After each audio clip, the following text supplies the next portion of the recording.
Now then, a few people in the comments lately, and this is why I like it when people go into the comments and tell us what they think. They've said, can we show a bit of what this was like before we started on it? Now that was always the plan, and we recorded some footage back then with that in mind. But it was never quite the right time. And the reason is that when we rebuilt Bluebird, it was a real proper mess of a thing. And a lot of people, experts, would-be experts, renowned experts, said, oh, you can't do that, that's impossible. And the easiest way to make something impossible is to tell yourself it's impossible, because it's a done deal then. And we've never worked that way, it's always it'll fix. But what we didn't want to do was say, look at this trashed RS200 tub. We're going to mend this, because inevitably not everyone would be convinced. So we thought, well, we'll leave that for now and we'll do some work on it. And when we're at a point where people are looking and saying, oh, these guys are quite serious here, then we'll show how it started. So now is a good time. So here is a bit of background, and it was a proper old mess. Right, what's the question? Are you going to show us around the car? Yeah, such as it is. This is the front. Front? Yeah. Pointy end.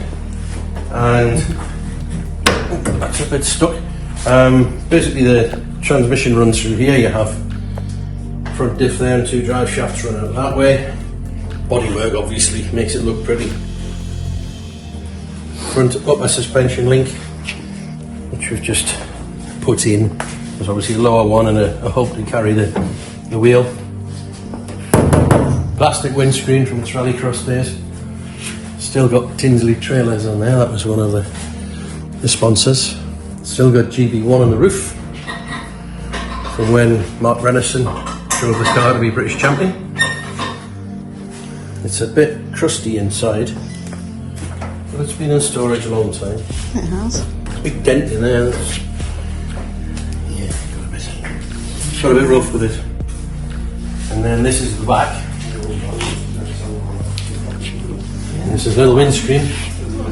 There's a bit of road car derivative. On a rally car, doesn't matter if you can't see out the back, but they did a road car that's just big enough to see the blue light on the police car behind you, because this was a supercar of its day, driven by footballists and rock stars. Blacksaw framework, you can see it all in a heap. It's not attached yet, it'll make more sense than it is. But the rear wheels go there, engine goes in here, and then back around towards the front, and this is where the driver sits in here, steering wheel there. The car was designed so you could swap from left hand to right hand drive. That was the plan. It was never really a big hit. But in theory, you could take everything from here and put it over there and go to the other side and drive from there. So another big hole there. Yeah, bit of abuse there. So yeah, it's a bit of a state, but it's mostly here. So we'll put it together and see what we've got. Excellent. There you go. Yeah, that's some of it. That's a bit of it. And when you think about it, that's won a few rallycross events, that down there. So I'll go around the front. It's a bit, yeah. It's all a bit car SOS down here. Basically, this was in a field. It took me years to find where the chassis had gone. And it was in a field, and that's where the grass went up through there. So it's pretty badly rotted down here. But it only went in the field because it got crashed. It was retired because it got smashed to smithereens. And all of this chassis light got bent. It's all been cut and hacked and chopped. Full of rust holes. Oh, there we go. That went through. So, yeah. So a lot of dead metal to cut out and replace. Likewise, up here. At least it gets worse when you come back a bit, because that's the honeycomb floor up there. And originally, yeah, you see that's gone. Originally the honeycomb floor had a steel outer. Well, everybody knows that if you put steel and aluminium together, keep it nice and thin, and then get it wet, it just really survives very well out in the weather. So the floors have had it, they've completely had it. And that's just from standing in the field, that's without crash damage, that's all been smashed in. We need to keep that bit because that's where the chassis number's stamped in, but we'll get back to that. And then further back, again we've got honeycomb that's gone. This looks bad, but it's not finished. We'll skin over the top of that and double it, and that will be fine, unlike that, which is, oops, That's not so good.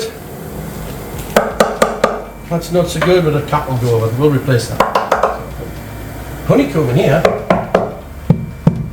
Good as the day it was made. That's good, you know. That's good. Further back you go. There we go. That's still not very good. Still poking over it. By the time you get back, it's still at the back. That's not bent, that's not crushed, that's not particularly badly damaged. So by the time you get to here, you're into good stuff. It's alright here. So go back to the front, and I'll show you on the other side, which is even, well, it's not worse, it's just worse. We're on there. There's our lighting man.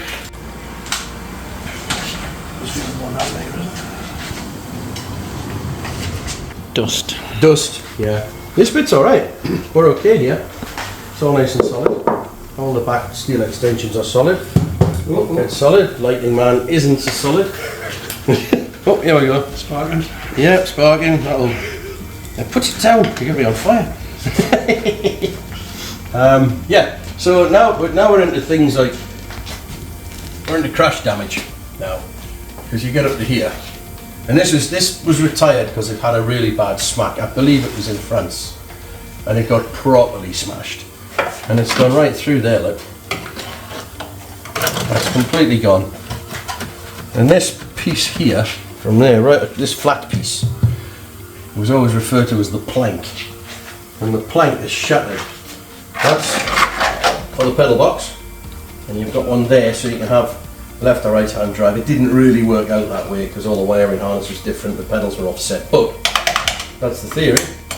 But the plank's just been smashed. There's a thing there which has been added, nice addition, knot. And if you look up here, you can see there, gaps. There shouldn't be a gap there. That's been smacked and it's bent the aluminium back. It's torn that insert out. There's another one there. This whole corner is just crunched in and it's completely destroyed this. And this is after all this patching and bodging and goodness only knows what went on up here. Bits being welded in. So the thing was, it was dying a long, slow death long before this happened. Yeah, I mean, there's more evidence that this thing was slowly destroying itself when you look up in here. There's a patch up there. Somebody's attached that to make sure the A-pillar is still fixed to the sill. There's a patch there which ties the A-pillar to the floor. There's an attachment angle around here which, well, there isn't an attachment angle around here because that just fell out. And then if you get down in the opposite footwell, you've got one of these, which is very non-standard, and I'm not sure about that one. I suspect that's non-standard as well. And then if you come round to this A-pillar, I mean, I'm really not sure what's gone on in there. There's a big bulge on the top. That's not supposed to be a bulge, it's supposed to be flat right through. This has all been torn out and put back and torn out and put back. That there's an insert that picks up one of the space frame tubes for the front suspension. So that's been put back God knows where. And then you've got a gap there we shouldn't have, and a gap there we shouldn't have, and that insert's been torn a ½ inch from where it started life. It's only a scratch, but yeah, you can see the front end was being systematically demolished. And let's not mention the damage to the sills. A crease in that one, and 2 creases in this one. So it was thrown in a field, but it's the real deal. That is the genuine chassis as delivered by Ford. So as we say in the Bluebird shop, it'll fix. Just. Well, we did a boat once, a while back now, and there was much more of it. It was much harder than this. That'll be alright. As you can see, this was pretty bad, and it's a very, very lucky survivor, because back in the day when the rallycross fraternity were just munching through these were just consumables. A fair number of them, better than this one, went in the skip. But because of what it is, I really wanted to preserve it, which is why I hunted it down in a field and rescued it and put it away and kept it all this time. So now we're getting on with it. We've done a bit more. Now we're back from the thrills and excitement of Alvington. That was just brilliant. And we're back in the workshop and doing some stuff. So this is the latest. More glue, John. More glue. Lots of glue, this. That's the thing with this. I mean, how many hours does it take to do a little bit of core like this? By the time it's cut out and dressed, and the old adhesive and cleaned and degreased and edge primed and glued and clamped. It's a day's work to recore that. We're getting better at that. Gets neater every time. And as ever, like a brick outside toilet. How to make this panel fit? Because it's wrong everywhere. Big gaps, short there, short here. Big gaps. Why does nothing fit?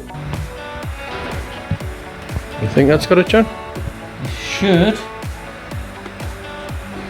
Certainly looks a better fit than the one we took out. We're recording, no profanity from you. It's not like having Vernon in the building, is it? I know. Terrible. How are we going to transfer this to the jigsaw, John? And try and do it manually? Will I get the jigsaw then? You're brave. I don't know, it's not that brave holding the cable for you. How far? 1 mil? 1 mil. 1 mil's more than enough. Soon dress that off.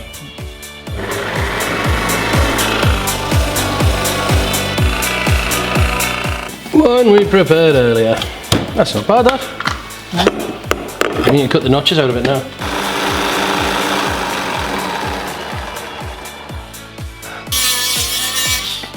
Tweakery.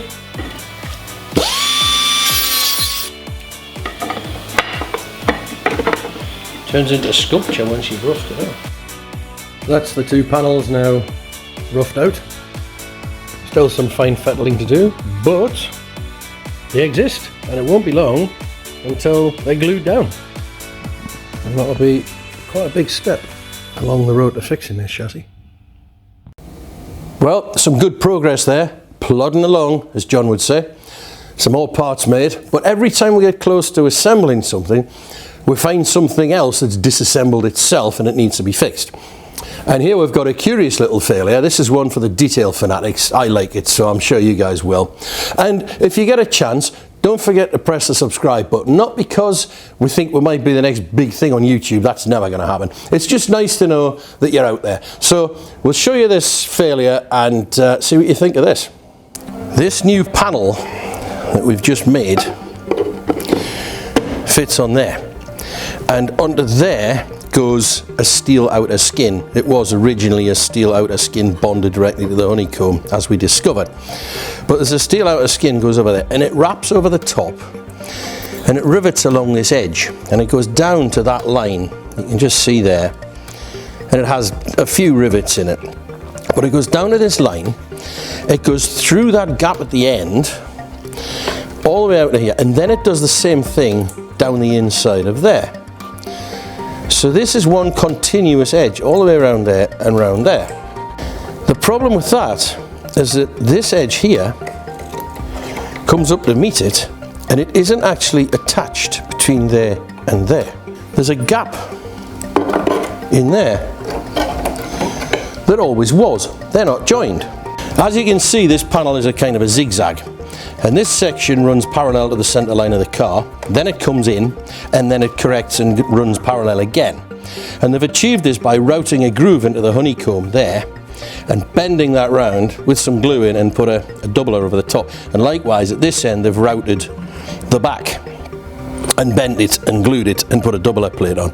And it carries on straight. But in this corner we have a discontinuity where none of it meets. Now let's just lift this up for a second, because you can see in here what they've done to make this possible is to put a little cutout into there. And whether that was done neatly or whether it was hacked out on the fly with a die grinder, it's impossible to tell. But what's really crucial here is that as the chassis has worked and flexed, a crack has developed at this point.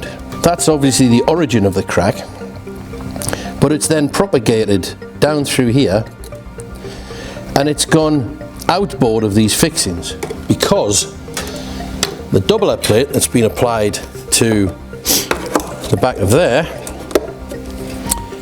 falls the wrong side of this cutout. It actually falls on the cutout. It doesn't go over here to keep a hold on it. And the crack is propagated all the way down there, outboard of the rivet holes, and then somehow it's found that rivet hole there. And that stopped it. And if ever there was an advert for end drilling a crack, that's it. Because a crack on its own has a very pointed focus and it will just carry on cracking. But if you put a hole at the end, it's got all that circumference to think about and it'll stop and not go any further. And that's what it's done. It's the origin is up here, it's propagated all the way down there and it's stopped at that rivet hole. So we've got to fix this. That's easy because we can double over the top, we can put some good strength into that, but somehow we'll have to get a bit of this core out because the water's got in and do something with that. But there you go, curious little failure. Well, there it is. That's what we started with, and as you can see, it was a bit of a mess. But it's well on the road to recovery now. We're getting there. We haven't done a lot this week because we're all volunteers and haven't had as much time in the workshop as we'd like, but there's a lot coming. We'll have a lot more to show you next time. As ever, thanks for watching. Don't forget to subscribe. Please comment, and see you shortly. Dust. Yeah. Yes. A little bit of dirt on the floors. We need to take them off, throw them away, do them again. Probably going to cost a bit. We're going to have to get some sort of product endorsement, milkshakes, t-shirts, protein drinks, whatever. We do, however, strongly endorse this. We've gone through a lot of this over the years. People have had to deal with. And yeah, very handy product. Get the person who's coming at the door asking stupid questions, get them a cup of tea, a couple of these, and away you go.